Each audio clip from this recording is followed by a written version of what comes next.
Gracias. Pues buenas tardes a todos. Bienvenidos a los seminarios de la unidad de bioingeniería que tenemos en la carrera de Ingeniería Química en la FES Zaragoza Campus 2. Saludo a los coordinadores del seminario, al doctor Emilio Herrera Valencia, al maestro Luis Antonio Ramírez Torres, a la doctora Guadalupe Salinas Juárez y un servidor, también la maestra Domi, que nos ayuda, la maestra Domingo Ortiz, profesora de la carrera, también nos ayuda en la organización de este seminario. En esta ocasión va a presentar un alumno de la doctora Guadalupe Salinas, que le voy a pedir que haga la presentación. Bienvenidos a todos y gracias por su asistencia. Sí, gracias. Héctor, ¿puedes ir poniendo tu presentación o ya la pusiste? Sí, ya la tengo preparada. ¿Ya la tienes? Bien. Ya. Bueno, buenas tardes a todos e igualmente bienvenidos a todos los asistentes y participantes del día de hoy. Justamente hoy nos va a presentar Héctor Ari Rivera Labrada su trabajo de tesis. Él desarrolló esta parte de esta investigación de este proyecto sobre humedales artificiales asistidos electroquímicamente a escala de laboratorio. Por lo tanto, Héctor nos va a presentar los resultados que obtuvo a partir de la experimentación que él desarrolló. Entonces, dejamos a Héctor para que nos platique más sobre todo esto. Adelante, Héctor. Gracias, doctora. Bien, el cambio climático es un fenómeno que se ha estado presentando durante diversos periodos de tiempo, ocasionado principalmente por la actividad antropogénica. Debido a los gases de efecto invernadero que surgen de la producción para la generación eléctrica y el uso de varios combustibles fósiles, ha hecho que la ONU señale este tema ambiental como el principal problema para el siglo XXI. Buenas tardes, me llamo Héctor Ari Rivera Labrada y agradezco mucho este espacio y la oportunidad para presentarles el proyecto de evaluación de conexiones eléctricas en humedales artificiales asistidos electroquímicamente a escala de laboratorio. Proyecto dirigido por la doctora María Guadalupe Salinas Juárez, y este proyecto inicia con la intención de contribuir a disminuir los contaminantes del ambiente. Contaminantes como son aquellos cambios no deseados en las condiciones del aire, del agua, del suelo o del alimento, que llegan a ser nocivos no solamente para la salud humana, sino también para cualquier organismo vivo. Entre los contaminantes del aire podemos encontrar las trazas de vapor de agua, componentes o partículas como ozono, de metano, dióxido nitroso y principalmente del dióxido de carbono. Estos componentes son también llamados como gases de efecto invernadero debido a que tienen la aptitud de retener el calor absorbido en la superficie de la Tierra. Y son principalmente obtenidos a partir de la combustión de los combustibles fósiles. A finales del año 2019, el 80% del consumo energético mundial provino precisamente de estas fuentes. Y en el año 2019, la generación eléctrica a nivel mundial obtuvo 26.908 toneladas watts por hora. Esto quiere decir un incremento de combustión fósil del 1.3% con respecto al año 2018. Esta generación eléctrica mundial provino principalmente de los continentes de Asia y de Australia, que tuvieron una generación mutua de 12.690 toneladas watts por hora, lo que equivale al 46.16% de esta cifra. En segunda posición, Europa obtuvo casi 4.000 toneladas watts por hora, equivalente a 14.84%. En tercera posición, América del Norte contribuyó con 5.062 toneladas watts por hora, casi equivaliendo al 19% de esta generación eléctrica mundial. Entre otros países como Medio Oriente y zonas de Europa, obtuvieron menor cantidad o menor producción eléctrica, sin embargo, contribuyeron con 1.431, perdón, toneladas watts por hora, y en Medio Oriente con 1.265 toneladas watts por hora. Las regiones de América Latina y del Caribe también están lideradas principalmente por Brasil, que contribuyó con 626 toneladas watts por hora, y por parte de México, su participación fue del 1.20% con 324 toneladas watts por hora. Esto para México, con estas cifras, quiere decir un incremento de 2.06% con respecto al año del 2018. La generación eléctrica mundial que les acabo de comentar provino principalmente de las fuentes térmicas no renovables, casi del 63%, en donde equivaldría al 16.899 toneladas watts por hora. Otras fuentes renovables, como la hídrica, participaron con 15.63%, y dentro de estas fuentes renovables, como la nuclear, la geotérmica, la eólica y la solar, contribuyeron, pero de una manera menor, un porcentaje menor. En el año 2019, con respecto a México, su generación neta contribuyó con 320.056 gigawatts por hora, donde el 78.24% se obtuvo de fuentes convencionales y el 21.80% provino de las fuentes renovables, o también llamadas limpias, energías limpias. En el año 2020, de donde empezó la pandemia, la cifra de su generación neta disminuyó. Sin embargo, 197.182 gigawatts por hora provino de las fuentes convencionales, y 67.425 gigawatts por hora provino de las fuentes limpias. México tiene diversas formas para poder adquirir o producir la energía eléctrica, en donde en primer lugar se encuentran las centrales generadoras del ciclo combinado. De estas ocupan el gas natural para su transformación, y en segunda posición se encuentran las grandes infraestructuras hidráulicas que extraen el potencial del recurso hídrico para poder proporcionar nuestra energía eléctrica. En tercera posición, las centrales térmicas convencionales son las que llamamos como termoeléctricas o carboeléctricas. Estas infraestructuras ocupan el carbón y combustibles fósiles como el combustóleo e incluso también el gas natural. Por parte de las fuentes renovables, principalmente ocupa las eólicas, en donde genera la electricidad mediante la energía cinética producida por las corrientes aéreas. Y entre las fuentes renovables que México proporciona o que tiene, su fuente de producción eléctrica también las obtiene de fuentes nucleares. Los estragos del cambio climático se pueden ver con las inundaciones y la distribución geográfica de las precipitaciones pluviales, una sequía extrema y también la disminución de las reservas de agua y explotación de los mantos acuíferos.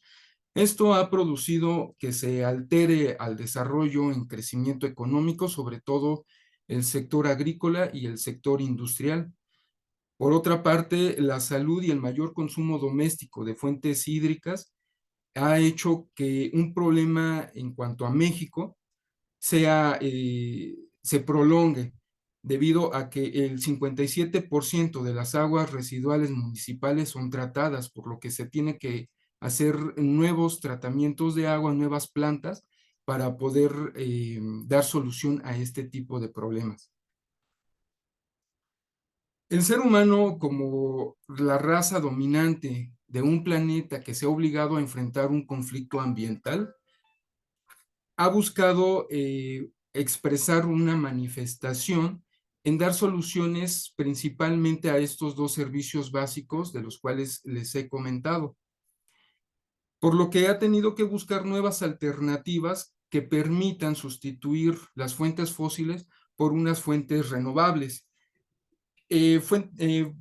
Fuentes renovables que sean de alguna manera menos agresivas al medio ambiente, que sean también benéficas para el desarrollo humano al empezar a utilizarlas, y que son también llamadas como las tecnologías verdes. Estas aportan no solamente a México, sino también a un nivel mundial en la contribución al desarrollo energético, y también proporcionan una mayor seguridad de almacenamiento de residuos. También en la forma de distribuir las emisiones de una manera mínima del dióxido de carbono. Bien, el objetivo general de este proyecto es comparar el desempeño de 3 celdas de combustible microbianas con planta, construidas con diferentes materiales como colectores de corriente, por medio de parámetros eléctricos de respuesta como voltaje, corriente y potencia eléctrica. De los objetivos particulares es diseñar y construir estas 3 configuraciones de celdas y llegar a implementarlas en un humedal artificial a escala de laboratorio. También evaluar la generación de electricidad en los humedales artificiales asistidos electroquímicamente para el sistema experimental. Determinar la configuración de conexiones eléctricas que favorezcan mejores resultados en generación de la potencia eléctrica. Como les he estado mencionando, se van a emplear humedales artificiales, pero ¿qué es un humedal? Un humedal natural son extensiones de superficies terrestres cubiertas de agua natural, de las cuales pueden permanecer de una forma temporal o ya sea permanente. Y un ejemplo de humedales naturales son los pantanos y los manglares. Estos ecosistemas tienen la capacidad de depurar el agua por procesos químicos, físicos, biológicos y microbiológicos, procesos que nosotros ocupamos o que se encuentran en las plantas de tratamientos de agua residual. Y debido a la buena calidad de agua resultante proveniente de los humedales naturales, es de que se ha optado por reproducir artificialmente estos ecosistemas y que sean benéficos a su uso para nosotros. Y bueno, estos son los que nosotros llamamos como humedales artificiales. El funcionamiento principal de los humedales artificiales es a base de la actividad bioquímica de los microorganismos que podemos encontrar o que se almacenan en las raíces de las plantas acuáticas que se hallan o que se instalan en los humedales. Otro factor que atribuye a las actividades de los humedales es el aporte del oxígeno por medio de las plantas, de las cuales se colocan en un lecho inerte, como es llamado el soporte. Esto favorece a la biodegradación de la materia orgánica que nosotros encontramos como contaminantes en las aguas a tratar o en las aguas residuales. Debido a todos estos panoramas que nos ha proporcionado los humedales naturales y artificiales, es de que se optó por buscar nuevas alternativas en donde se pueda ocupar las fuentes, para ocupar la energía bioquímica proveniente de las aguas residuales y poder nosotros ocuparlas para nuevo uso. Y es por eso que se da lugar a las tecnologías que son llamadas como celdas de combustible microbianas. Estas celdas de combustible microbianas son sistemas bioeléctricos que tienen la capacidad de generar electricidad por medio de principios básicos de las celdas electroquímicas galvánicas, en donde se interactúan las semireacciones electroquímicas y también hay una transferencia de electrones. Las celdas de combustible microbianas están constituidas principalmente de dos secciones, en donde se encuentran separadas físicamente entre sí, pero unidas por una membrana a la cual es llamada como membrana polimérica de intercambio protónico o también llamado como catódico. En una sección se coloca o se deposita un ánodo, un electrodo que no es soluble, y en otra facción de la celda se atribuye un cátodo que va precisamente a hacer este tipo de trabajo. Para que se genere la energía eléctrica en estos dispositivos es necesario un agente oxidante y y un combustible, que quiero especificar que a pesar de que no hay una combustión en estos sistemas, se le atribuye como combustible a las sustancias que al ser oxidadas proporcionan una energía.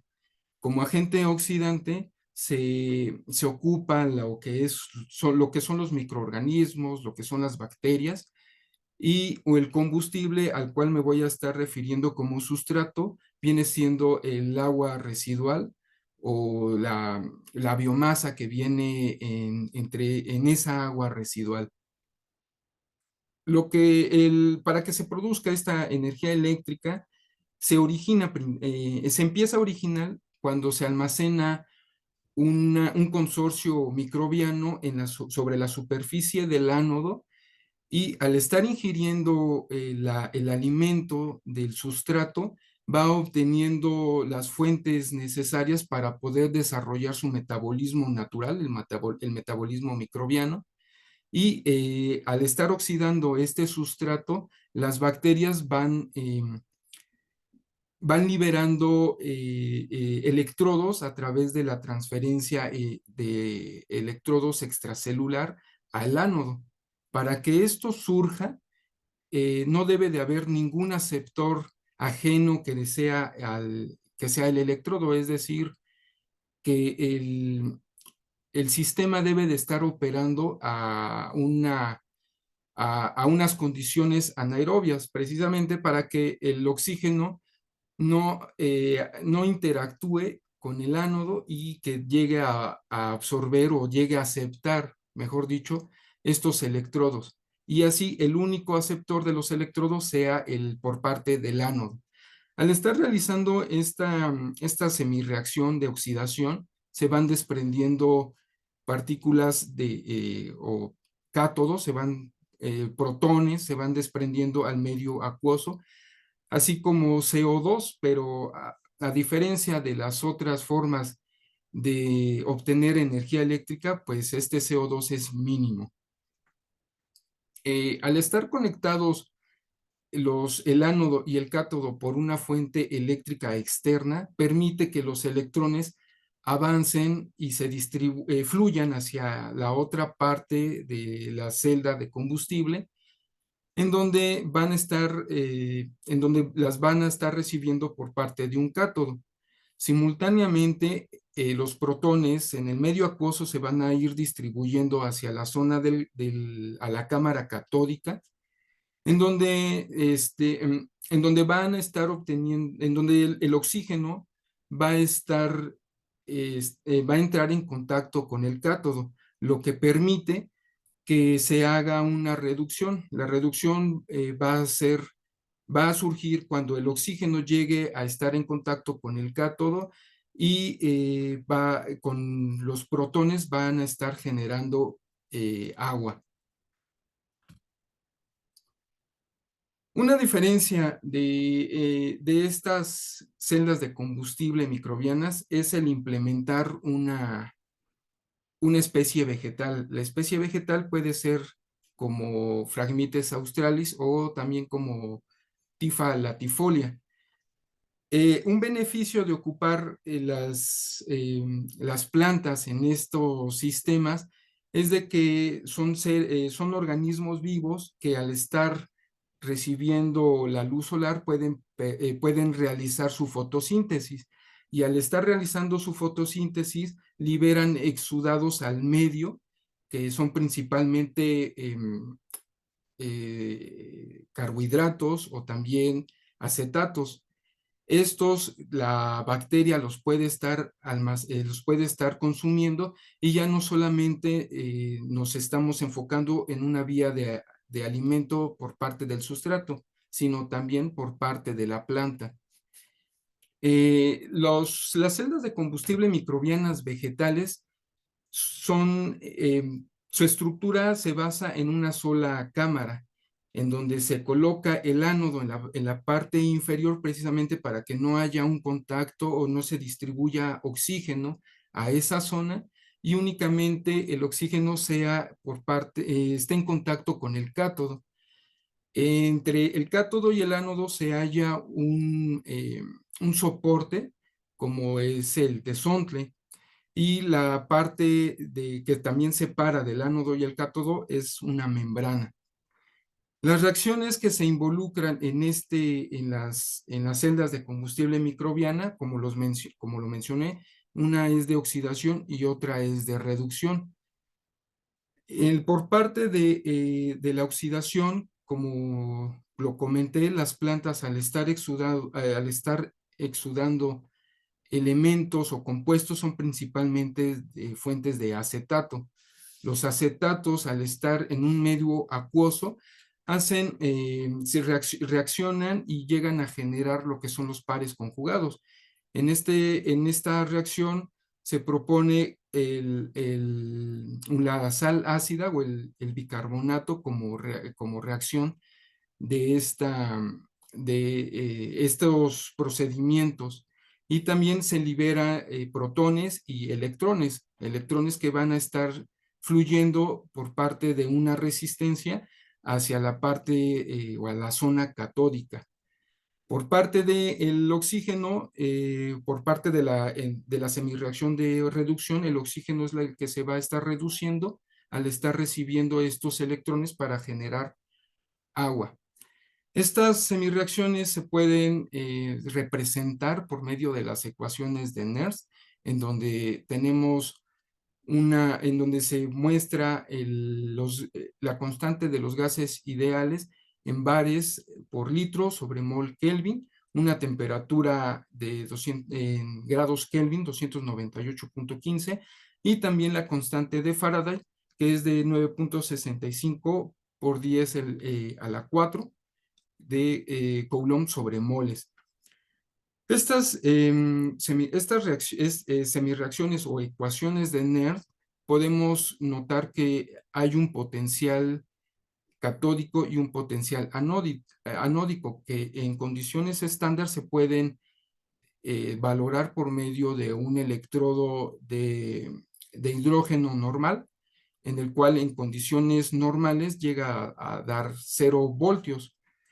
Normalmente normalmente los electrodos de cátodo y ánodo, sus potenciales, se manifiestan con datos de menos 0.289 volts por parte del potencial anódico y el potencial del cátodo se registra como 0.805 voltios.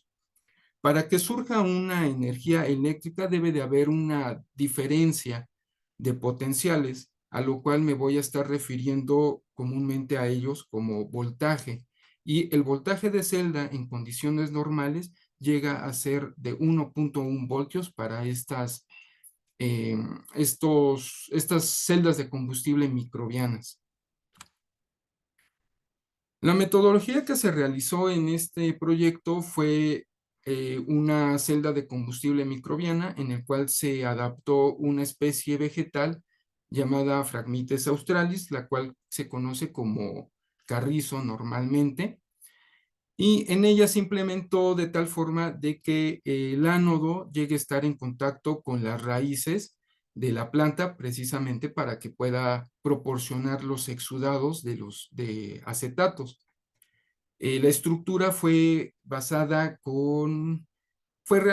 con PVC, en donde se le realizó una perforación en la parte inferior por el cual se le fue administrando el agua residual o su fuente de alimentación, Esta fue una composición en donde el acetato de sodio fue el compuesto para poder realizar su fuente de alimento. ¿Por qué el acetato de sodio? Bueno, el acetato de sodio es un compuesto que normalmente se considera como un metabolito y por medio del metabolismo microbiano es que se puede estar encontrando este compuesto. La composición pues fue proporcionada también por la fuente que se está viendo, que es de Lubiano Vigueras, y por otra parte, el ánodo y el cátodo fueron electrodos de una composición de fieltro de carbono que no es soluble en el medio acuoso y se realizó una activación para estos electrodos en el cual fue por un tratamiento térmico. Para generar el colector de corriente fueron varios materiales, principalmente de acero inoxidable. Por otra parte, el lecho o el soporte, el medio de soporte, fue la de piedra caliza, también llamada como piedra volcánica, debido a sus propiedades que son inertes para este tipo de proyectos.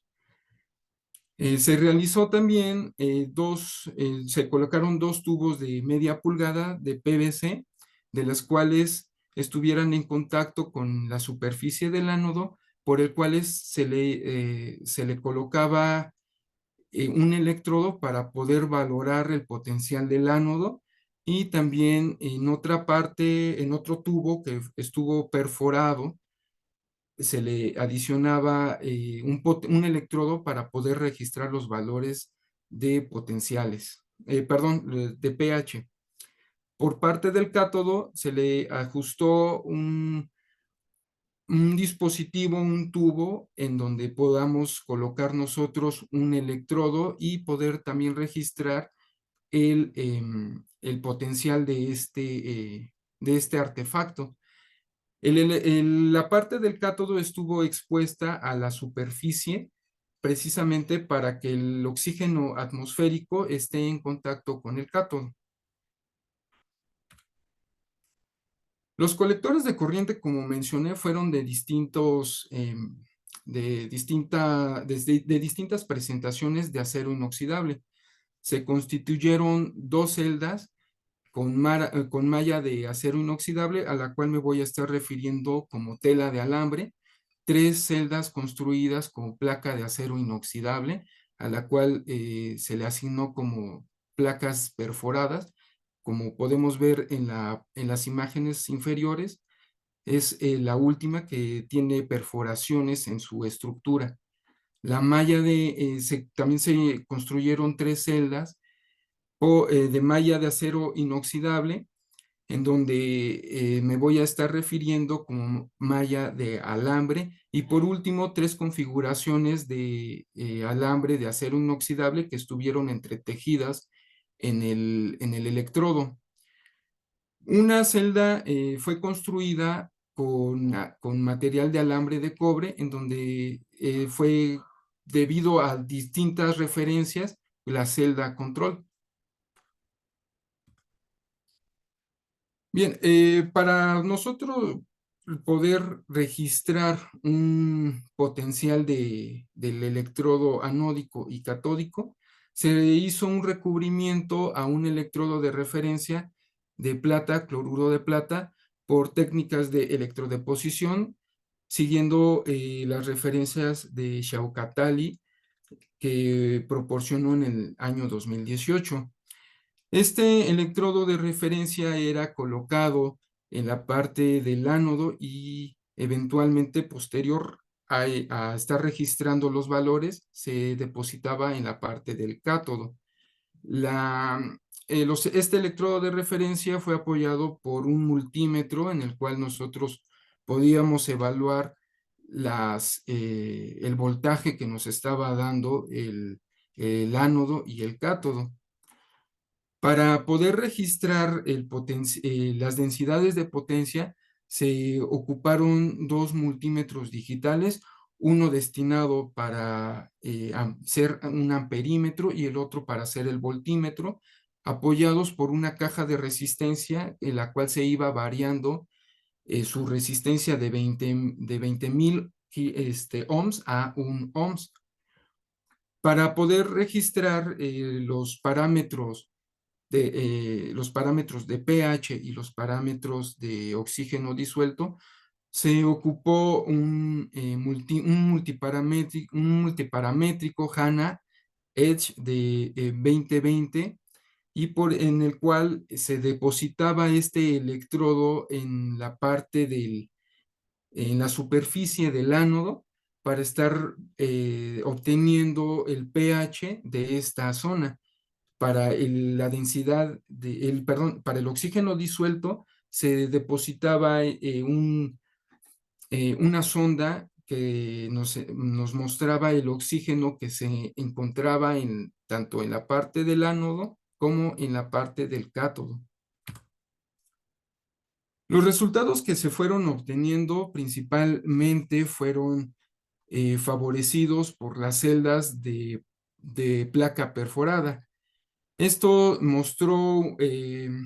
se obtuvo, como podemos ver en la gráfica, el potencial de la placa 1 y la placa 3 tuvieron mejores resultados debido a que llegamos a obtener en ellos valores mínimos de menos 332.6 en el potencial del ánodo y en la placa 2 menos 289.1 milivolts. Por parte de la placa 1 tuvo mejores resultados en esta configuración, ya que se llegó a tener menos 478.5 milivolts. Esto indica que las celdas de malla y las celdas de tela, a pesar de que tuvieron resultados, no fueron una configuración que llegaran a tener este tipo de resultados por parte del potencial del ánodo. Por parte del potencial del cátodo que se obtuvo, nuevamente las celdas de placa perforada tuvieron valores agradables para el experimento, ya que se tuvo 143.3 milivolts por parte de la placa 1 y la placa 2 llegó a tener 294 milivolts. La placa 3 se obtuvo valores de 154.6 milivolts y estos fueron registrados en los días experimentales que nosotros podemos notar. Por parte de la celda de malla de alambre, la mejor configuración fue proporcionada por la malla 1, que llegó a tener 258.6 en un potencial de ánodo de 108.7 milivolts. Cabe destacar que estos valores fueron registrados, tanto potenciales del ánodo como potenciales del cátodo, fueron registrados en circuito abierto.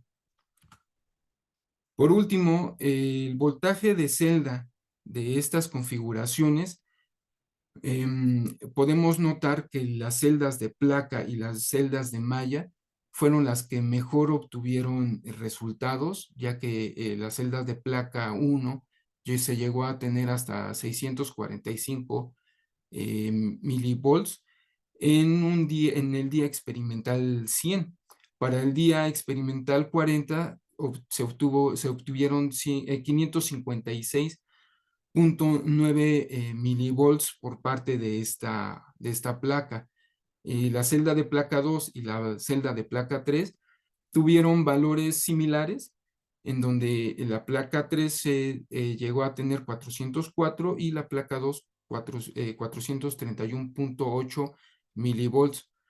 Por parte de la configuración de malla de alambre, la malla 1, la configuración celda de malla 1, obtuvo 205.4 milivolts.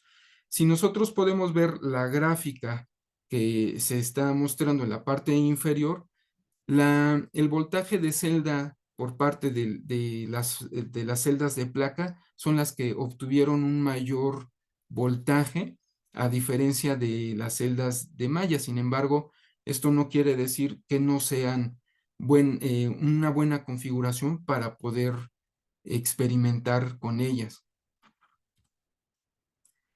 Bien, la densidad de potencia que se obtuvo, podemos notar que las configuraciones de placa son pues las que registraron 7.2 miliwatts sobre metro cuadrado, y las celdas de placa 2 y la celda de placa 3 obtuvieron densidades de potencia pues cercana, no hubo una gran diferencia entre ellas. Por parte de la celda de malla, sí tuvo diferencia entre sus duplicados, ya que la celda de malla 1 tuvo una mejor densidad de potencia. Esto es debido a que las condiciones en las que se estuvo laborando, como los mencioné, el cátodo estuvo en la superficie, entonces llegó a tener algunas dificultades para poder limpiar o de alguna manera operar las demás celdas. Por parte de la celda control, tuvo una densidad de potencia menor a diferencia de las demás configuraciones. En cuanto a los parámetros de pH y de temperatura, pues podemos ver que se mantuvieron en un valor de 7 y casi llegando a un valor de 8. Sin embargo,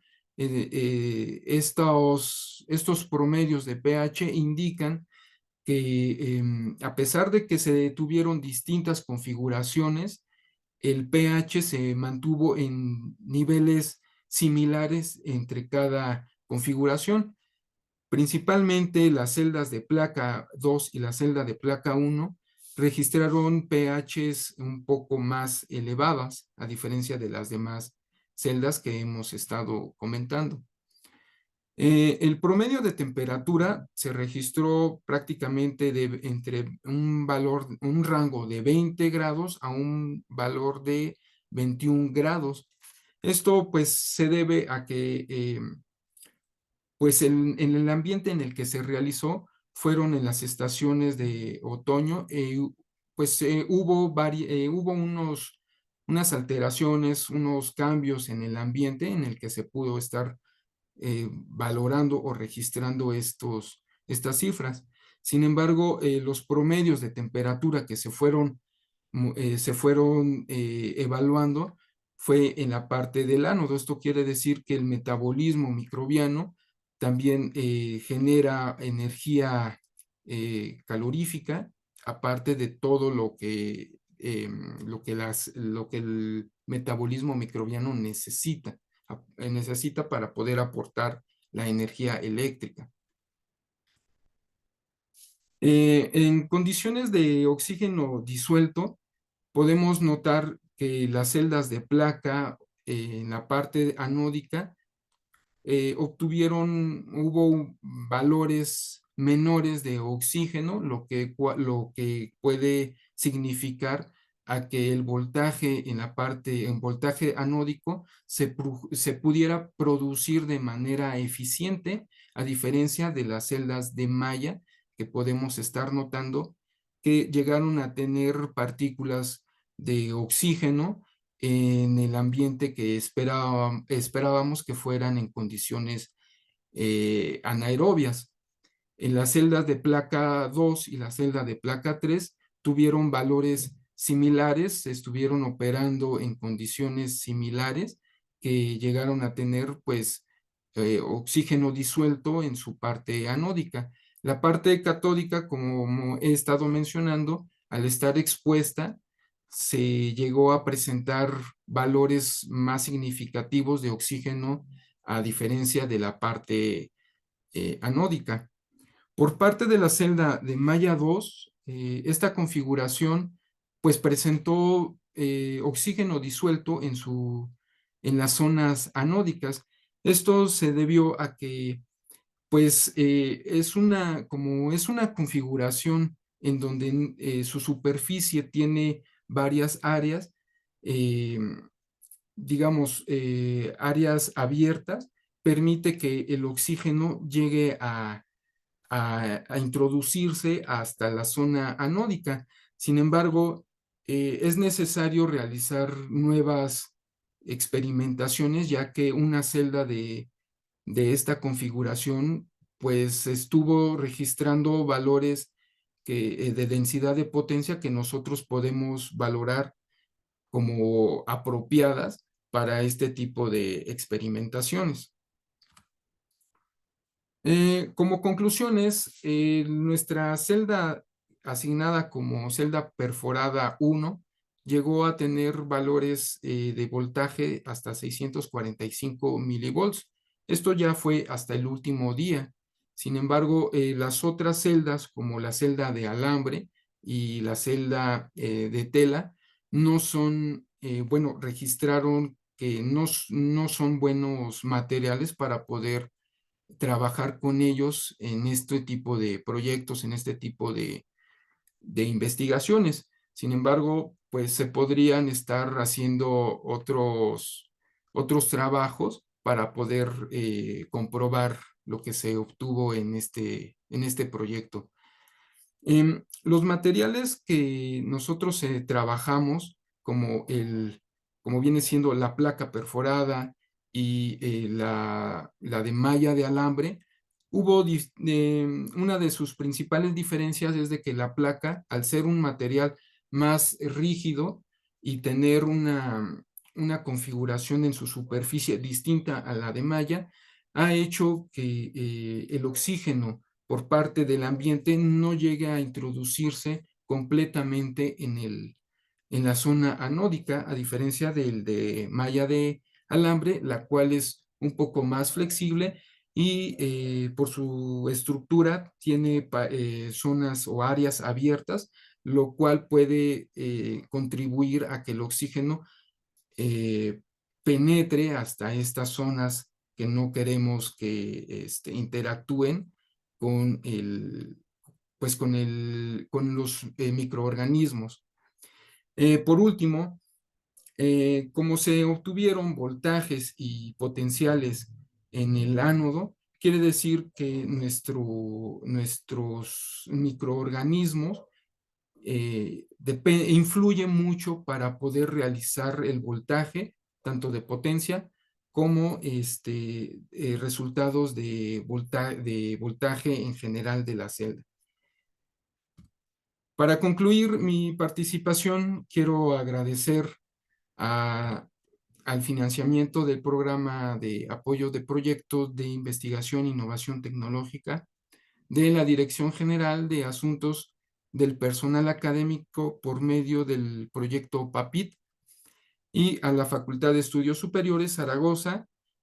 También dar reconocimiento y agradecimiento al equipo de Rheología y Fenómenos de Transporte de la Unidad Multidisciplinaria de Investigación Experimental Zaragoza, que se encuentra en el Laboratorio 7 del primer piso, Facultad de Estudios Superiores Zaragoza.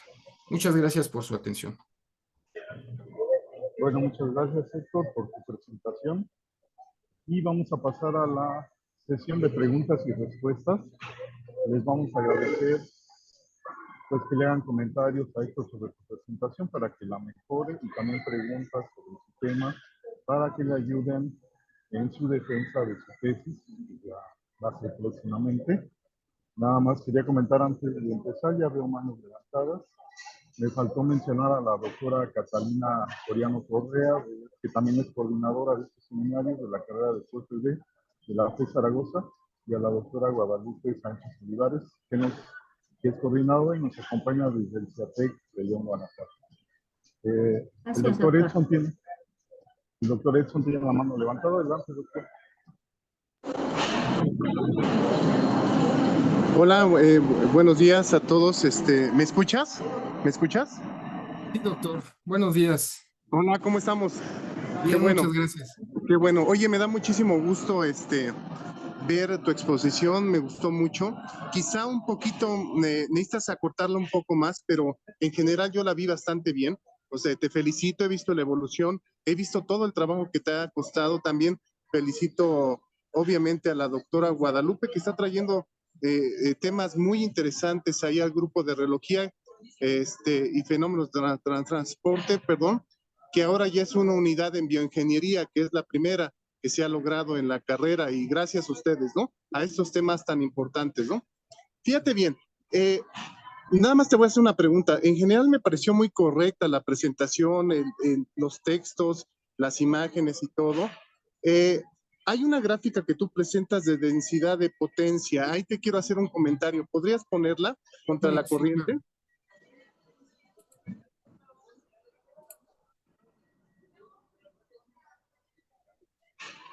Permítame un momento. Sí, es esta, ¿verdad?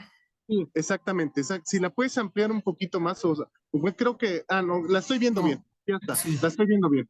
Fíjate bien, esa densidad de corriente es la que tienes allá, pero hablas de una densidad de potencia. ¿A qué se refiere la densidad de potencia?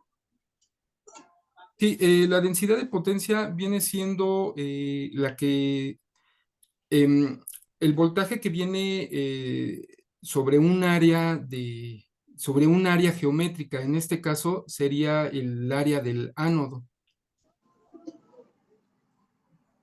Fíjate, ahí en las unidades que tienes, importante lo que veo.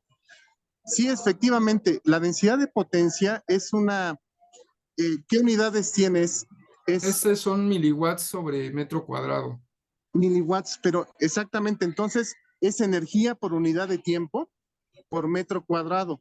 Es energía por unidad de tiempo por metro cuadrado. Y eso es un flux. O sea, ahí lo que tienes es el flux de energía.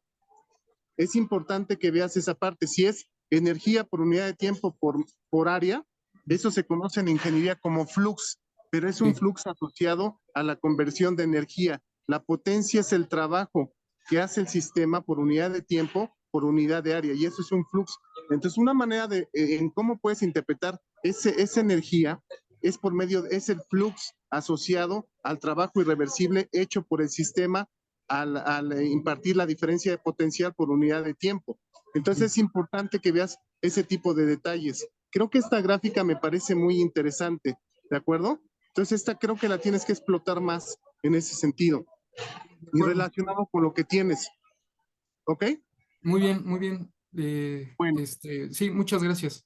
y otra de las cosas que sí es importante que en la presentación, al inicio de la presentación, sí nos clarifiques que lo hiciste, pero debes de hacer mucho énfasis en cuáles son las aportaciones o las ventajas de este trabajo en comparación con otro. Lo hiciste, pero debe de quedar muy claro porque ya se tiene una patente de la profesora Guadalupe, se tienen trabajos que han sido publicados, entonces es importante resaltar que esto es una biorruta para materiales eco-friendly, que son sustentables, que son interesantes a nivel digamos, de todo lo que se vive en el medio ambiente. Ahorita estamos siendo bombardeados por ese tipo de cuestiones. Entonces, en mi opinión, eso es lo que tienes que resaltar mucho de tu trabajo. Es muy importante que resaltes eso porque es la parte, digamos, sustancial. De ahí en fuera, yo lo veo muy bien el trabajo, me gustó mucho y realmente me acuerdo que me decías que te costaba exponer, que era una cuestión que era complicada. Yo lo vi muy bien. Te felicito, ¿eh? Y felicito al Muchas grupo. gracias. Muchas gracias, doctor. Por mi Sí, parte, gracias. todo, Fausto. Gracias a todos. Gracias al doctor Edson por sus comentarios. Veo también la mano levantada de la doctora Guadalupe Salinas. Adelante, doctora. Sí, Héctor, gracias, doctor Fausto, y gracias por los comentarios al doctor Edson. Vamos a tomar en cuenta todo esto que ya comentó. Y pues sí, felicidades, Héctor, porque pues ha sido un buen trabajo y posteriormente también estaremos teniendo la presentación de otra de nuestras tesistas. Yo les digo que los chicos de tesis, los tesistas son los consentidos del grupo, porque hay otros chicos también por ahí, pero los tesistas son muy valientes porque se enfrentan a este tipo de retos y de trabajos y lo sacan muy bien.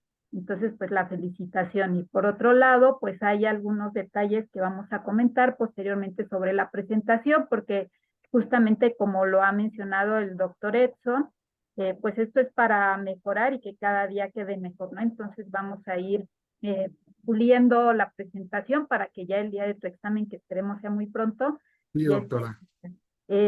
Y te voy a preguntar que comentes un poco, sin extendernos mucho porque ya estamos casi en el tiempo, sobre cuál sería la importancia. Tú presentaste toda esta serie de gráficas, Sí. y cuál sería la importancia, pues, de presentar y explicar esto del potencial del ánodo y el potencial de cátodo, porque eso sería importante. Sí, bueno, la importancia es debido a que, bueno, las celdas de combustible microbianas trabajan precisamente por el metabolismo microbiano. Al tener unas bacterias que puedan rendir de, de mejor manera su rendimiento, puedan transferir esos electrones hacia el ánodo. Y el ánodo, al ser el único aceptor de estos electrones, sin tener que estar compitiendo con algún compuesto aceptor natural como es el oxígeno, permite que este electrodo fluya más o permita el flujo de los electrones de mejor forma, y así poder hacer la diferencia entre el cátodo y el ánodo para poder obtener un mejor voltaje. Ujú. Y entonces la pregunta de siempre, Héctor y a Mariel y a Alan, que todos les hago, ¿de qué depende el potencial del ánodo y del cátodo? Bueno, principalmente depende de las reacciones que se encuentran en la superficie o las reacciones electroquímicas que se van efectuando en la superficie del electrodo, porque también a pesar de que hay eh, reacciones en el ánodo, también hay otras reacciones en el cátodo. Exactamente, entonces de eso depende el voltaje, ¿no? Así es. Pues muy bien, Héctor, pues vamos a tomar en cuenta esto que nos mencionó el doctor Edson y ahí a mejorar algunos puntos, pero pues muy bien, Héctor, y gracias a todos los estudiantes que se unieron a ver la presentación, pues los invitamos a que sigan participando en estos seminarios. Gracias, doctor Fausto. Y gracias, doctora Guadalupe. Pues Héctor, te felicitan en el chat, te felicita la profesora Dominga Ortiz de la carrera de Ingeniería Química, te felicita el maestro Luis Antonio Ramírez, que es miembro de la unidad de Ingeniería, y te felicita Iván, que es uno de los alumnos que tenemos en la unidad. Y pues ya no veo manos levantadas, ya no veo más comentarios. No sé si Luis quieras hacer una última pregunta. Sí, doctor, gracias. Si me permite Adelante. rápidamente. Héctor, te felicito, muy buena presentación. Sí, detecté algunos errores de dedo, algunas palabras mal escritas y tal, entonces nada más hay que tomarse el tiempo para corregirlos, ¿verdad?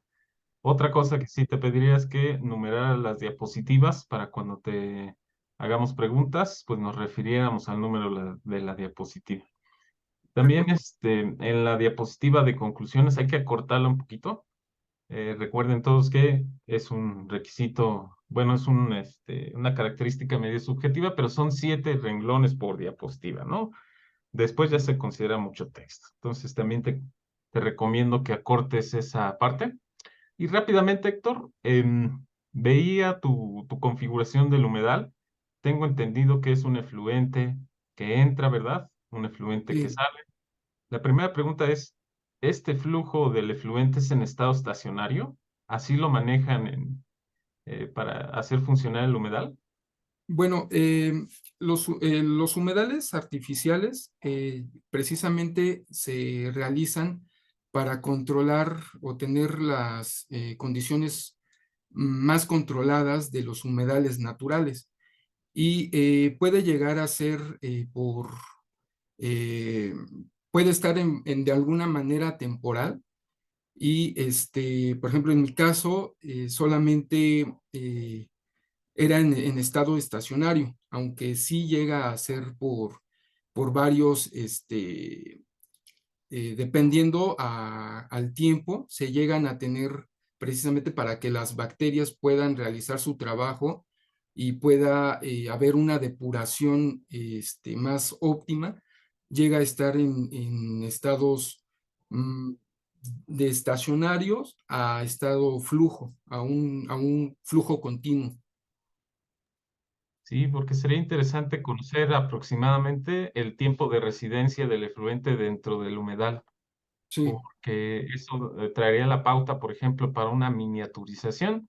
No sé si se tenga ya definida la distancia que hay, por ejemplo, de la membrana que impide, la membrana impermeable que guarda el humedal hacia las raíces de la planta y tal. Entonces, para generar una miniaturización, una conexión en serie y demás, y aprovechar todos esos voltajes.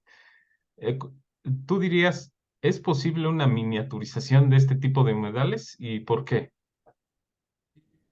Realmente se han hecho varios trabajos en donde se considera la distancia de entre electrodos, ya y se ha visto que a una distancia más larga o mayor de los electrodos, el voltaje no es conveniente debido a que los protones tardan mucho en alcanzar la parte del cátodo.